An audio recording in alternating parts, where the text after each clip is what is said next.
And to shed more light on this topic, I'm so delighted to be accompanied over the phone from Washington by Dr. Nabil Mikhael, Professor of International Relations.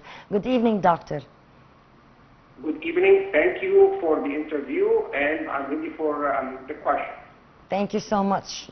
Well, of course, we've seen the declaration lately from the UN about the fifth stage of famine that is happening in Gaza right now with all the devastating situation.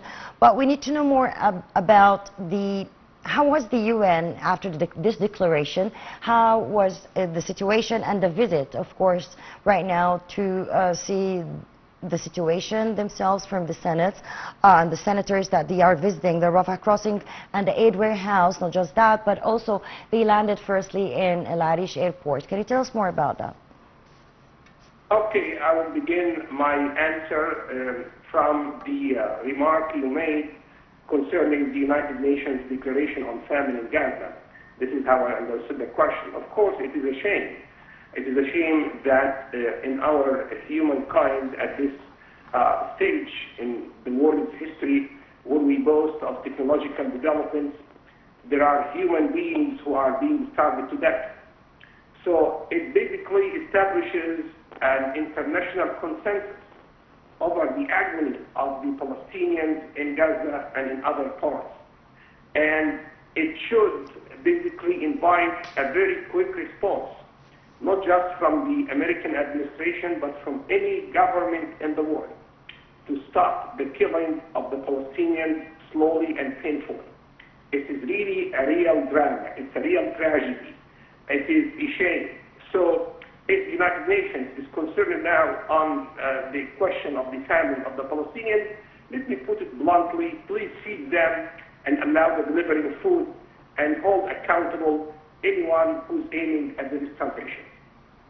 Well, of course, Dr. Nabil, the situation is very devastating, as we said, especially after this declaration. We have to announce that there were enough aids, enough food, enough supplements that could end any famine, but it was this devastating process of crossing the borders from the Israeli side or the Israeli occupation forces. Yeah, I mean, like I say, this is an old story and it's being repeated often, and I'm really sick and tired of listening to it. Please, Egypt has its own sovereignty. No one should encroach on Egyptian sovereignty. Egypt has the total right to protect its land. Most of the aid delivered to the Palestinians in Gaza came from the Egyptian side. So please do not manipulate the facts and appreciate the role that Egypt has been playing. Of course, we do appreciate the role. That's why I'm just mentioning it, because Egypt probably lately it was at the 25th convoy, and Egypt is responsible for almost 80% of the aid that has been transferring to Gaza. But I mean, the situation is the Israeli occupation is blocking the aid from passing, though Egypt been doing a great job, not just on the roadway or the crossing borders way, but also through the air, which took all the responsibility for doing that. Oh yeah, no one can dispute the good attitude and the sincere effort that Egypt has been doing to have the Gazans receive the food and the medicine that they desperately need. So let us just make sure that the war stops, and then negotiations could start over the future of Gaza. Well, Dr. Nabil, how do you see, of course, this declaration is the first in the Middle East, which is a very shameful declaration, let's say, but also it's kind of a movement when it comes to the international communities and, of course, a spark, let's say. Again, the question, the last part. Pardon? The question again?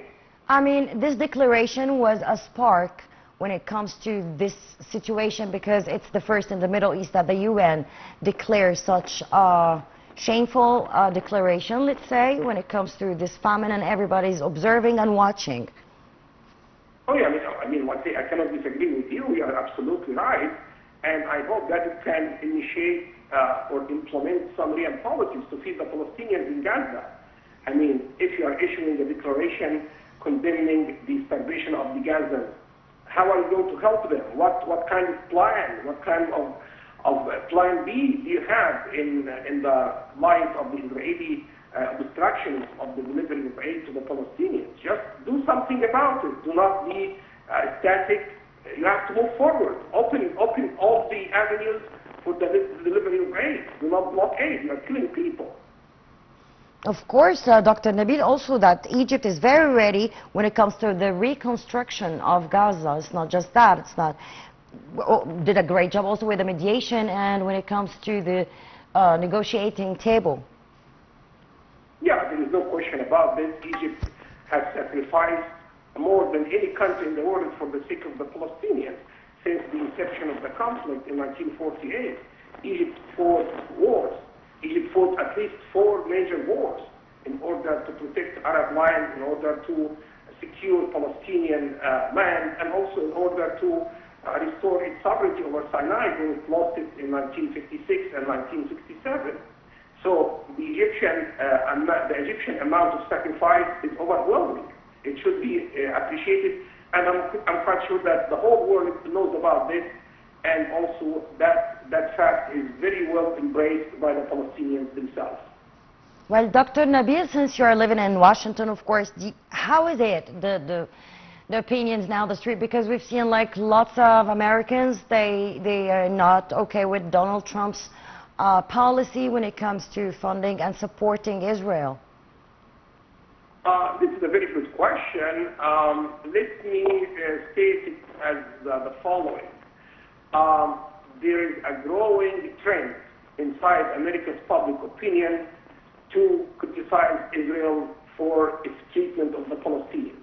Again, while I look carefully at the measurements of the public opinion, I hope that this will translate into actions. So I think the American policy toward Israel now will be applied against the backdrop of a strong condemnation of Israel. Trump always talks about America first and that he wants no other country to meddle in America's foreign relations. So my sincere advice to President Trump is to look for the American national interest. And at this moment in history, I can state courageously that Israel is not really the prime factor in America's national security interests in the Middle East. The Israeli positions are hurting the America's reputation in the world and is damaging America's important ties with the Islamic world and the Arab world. So I hope that President Trump will change the policies very soon. Well, of course, Dr. Nabil, as you said, it's very devastating, but this shift when it comes to opinions, because back then, before even this war started, we all know that there were the war been there since ages, but right now the international communities are speaking out. So this is only, I think, the turning point that is happening, that people are trying to dig to see the truth and to stand for the civilians. It's not about being Palestinian or what, it's a humanitarian situation right now. Yeah, I mean, let's say the situation in Syria also is very critical, and there is also American concern now about Lebanon, so it's a very complicated strategic landscape that America is looking at. Frankly, I would like America to allow other countries like France and Russia to play a more positive role in Syria and Lebanon, considering the strong historical ties between these two nations and these two Arab countries. And I believe President Trump could do this. But now the primary focus should now be on Gaza. End the humanitarian crisis, stop the war. The anniversary of the October 7th attack is coming, and it could generate more violence. Many atrocities could happen. On the other hand, also major terrorist attacks could be executed. So please try to preempt the potential crisis as the anniversary nears, and that will be for the interest of every country involved in that complicated conflict, including, of course, the Palestinians themselves.